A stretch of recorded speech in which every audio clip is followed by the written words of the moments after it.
Do you feel that your photos show an alternative view to England for the people back home? No, I mean, by the time I reached here, the idea of wondering what life was like here had sort of disappeared because I was here experiencing it myself. As well as taking the photographs, I thought to myself that I didn't want to present a set of photographs which in future sort of could be looked at totally out of context. So I started collecting ephemera relating to our experience as well. So I have a pretty substantial archive of material reflecting our experience, and that includes household items, personal items. Why did you choose to focus on members of the local community when trying to tell a national story? We're like a pea pod, grown from the same tree, but we're, living in different spaces. So we share the same DNA, if you like. We share the same approach to life, what we ate, our food, our culture, our religion, and so on. Do you think it would have the same reception if it was a man and not a child in the photo? I think so. I mean, there was a little bit of an uproar when Linford Christie wrapped himself in the Union Jack, wasn't there? I think so. I think it's a relationship with the flag, the color of the person and their relationship with the flag. How do you come up with the composition, and how do you decide how to take photographs? On this one, I saw this young man riding, and I thought, wow. At the time, as is now, we were,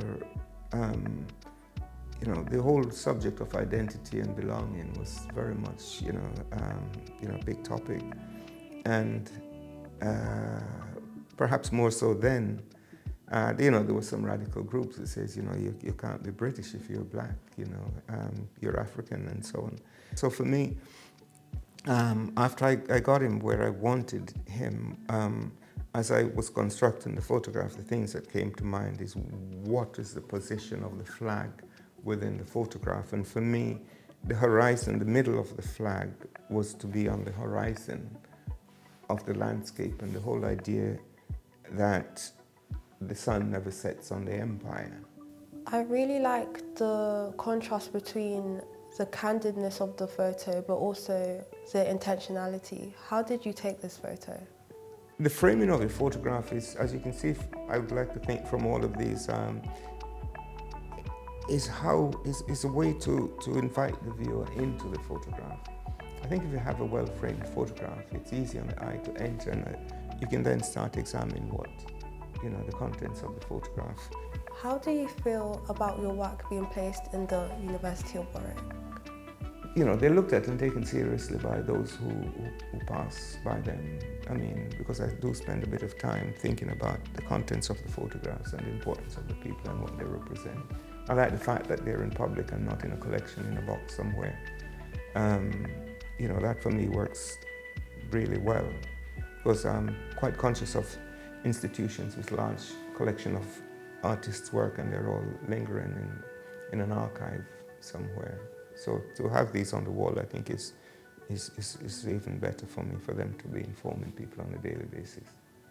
Thank you so much for documenting our history and preserving it. I think it's so much more important than just being black. I feel like with each and every single one of these photos, I can really see a piece of myself in it. It's like a constant quest I have, and photography is just one means that I use to try and get to it, to the answers. That idea of being in Jamaica and hearing those stories of, the Morocco Day Rebellion, and then we would hear stories about England, and we had family living in England who, as in my case, would send parcels back, to Jamaica. And it was in one of these such parcels that I had my camera.